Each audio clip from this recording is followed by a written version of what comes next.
Hey, it's Benny. We're back with Roll and Write Revolution. This is a game that my very good friend Jamie Hargreaves is letting me publish for him. So I'm really excited about this. This is a game that's kind of been in development a long time.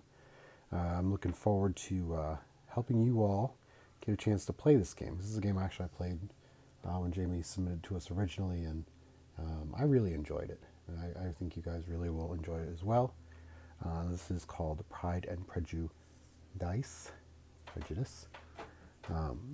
referencing the Jane Austen Regency era um, of England. So this is a matchmaking game. Is basically what this is. You are seeking to match the characters on your sheet, and we'll talk about that in a minute. You're going to roll some dice. There's 5 dice altogether. 3 that are white, 2 that are 1 red, 1 blue. You can use different colors you guys choose, of course. So just make sure you note on the sheet what colors were used and all that good stuff. So this game actually plays several different ways. There is a solo version, there is a 2 to 5 player version, and there is a 6+ player version. All right, so you can play with as many players as you want within 6+, or you play with as few as you want. So there is a range of options. In solo play, you'll end up rolling the dice, right? So such as here, we'll give an example. So let's say I'll roll all 5 dice, right? And I'm going to pick 2 of the dice in solo play. I'll roll the other 3. So I'll use these 2 for my action, and then I'll pick 2 more, and then I'll use this last one in my chaperone category. So let's talk about what everything does. This is solo play, for example. In regular play, if you're playing 2 to 5 players, you'll have a start player who rolls all of the dice. They'll choose 2 for themselves, and then everyone else can choose from the remaining dice. So let's talk about all this really quick. This is a really very interesting board. It's a very interesting game from my perspective as publisher, as player. This is one that I think I really feel very good about. So the diamond puzzle and the heart puzzle are going to be very particularly driven by color. All right, so there's a blue color and a red color. So the diamond puzzle, if you pick the blue dice, you can play in the diamond puzzle. You do not have to use the blue die value. You can use any other value you have. So if I pick the 6 and a 1, I can mark a 6, right? And with this diamond puzzle, I have to follow the pathward downward, okay? Each time I fill in a box, I'm going to earn points based on this multiplier. However many I have in this row is multiplied. Over here in the heart section, similarly, you have to have the red die. You don't have to necessarily use the red 1. I could use a different value, although I do need a 1 to go into this spot because this is a 1 or 2. So you see some of these are half numbers with a 1 or 2 or 5 or 6. You can use either or to mark that space out. So I have a 1, I can mark out this first space. Let's talk about the dance card real quick. This is our we're going upwards on the dance card. We start at the bottom, we move upwards. So you fill in values 1 through 6, and then you can earn bonuses. And you're going to score points based on the row total. So if I have marked a 1, a 2, a 3, I would have 3 here. So I would get 3 points for that. If I had marked a 1 and a 5, I'd get 4 points for that because it's times 2. Over here is the flower puzzle. In the flower puzzle, we're moving to the left. Okay, so filling in, this is white dice values, so you can fill in any value with the white dice, or fill in the value of the white dice in these. So this would be like a 5 or a 6, right? And you're filling columns, so every time you fill a column, you're going to be able to score those points towards the end game. So that's pretty cool. The real crux of this game, though, is the matchmaking. It's trying to entice these suitors to meet one another. In this case, this lovely suitor here, she's looking to meet the rake and our military guy here. The military guy seeking to meet her, as well as this lady, and this lady is seeking to meet the rake or the military guy. All right. They can find matches either with love or with money. That's what we have diamonds and hearts for. So you'll see on a lot of the puzzles they have hearts and diamonds. Every time you mark out a diamond or a heart, as you can see from the puzzle here, you're going to actually fill in tracks on their spaces based on those values. And so in a typical 2 to 5 player game, so I'll show you guys a really quick instance of that. So you'll roll all of the dice. the starting player, we'll say it's me, will pick 2 dice, so I'll pick these 2. The remaining players will get to pick from these 3 dice. They'll get to pick 2 dice as well, okay? But they can't use mine. This is just for 2 to 5 player, and for 6 plus, it's everybody picks from the group of 5 dice. There is no start player in that situation. So after you've placed both of your dice, so if I'm the starting player, I've picked a 2 and a 4, I can mark out here and here, right, and get a heart, fill it in over here, or here. It doesn't matter where I fill in the heart as long as it's towards something. But after I've filled in my 2 dice values and done any kind of bonuses, so there are bonuses.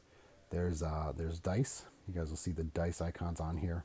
If you fill in a dice icon, you have an extra die of any color and any value you want, which is really useful for working the heart and diamond and heart puzzles. Sometimes it's useful over here as well in the flower puzzle because you're looking for specific values to actually fill these rows. But after you've filled in all of your actions and your fans, so the fans also correspond to a different puzzle. And so the fans, you're going to mark, every time you fill a fan, you mark an X, and you're going to move out towards either heart or diamond to fill in on your romance track. But after you've picked your 2 values, you're going to choose a 3rd value from those remaining. And that's going to be marked here on the Chaperone track, then the 1 to 6. Okay, this is value 2, for example. Each time I hit an FP, this is a faux pas. This is a party foul, right? I mean, this is we're in the courts and we're trying to get our eligible bachelors and bachelorettes matched up, and sometimes they may say and or do the wrong thing, and so a faux pas occurs, and then you're going to mark an X over here, right on the faux pas track. If the faux pas track fills, this is an end game condition. This is also negative scoring, so every time you've marked a faux pas, you're going to lose 5 points. So keep in mind, you will hit faux pas, but if you really run one particular number all the way out, you can get a bonus dice. So keep that in mind when you're either avoiding or gaining faux pas. You may want to run that Chaperone track a little farther, push your luck a little bit more, I would say, to really kind of maximize your score there. So this is a very creative game, and I really do enjoy this game from Jamie. Very much looking forward to y'all's experience with the game. This will be February 2023 release for us. You guys will see the video out before that, of course, because I load those on YouTube when I finish them. But so to give you an idea, so another way to end the game, not only the faux pas track, but the romance track as well, you're looking to match each and every suitor to their 2 corresponding matches, right? Right now it's boys and girls. Jamie does have a couple different variations for y'all that'll be included in the Kickstarter package. There's a blank where you can fill in your own friends and family and people and enemies and whoever you want on here. Do keep in mind that they are trying to make matches. So however that works for y'all. So once all of the suitors are matched to their corresponding corners here.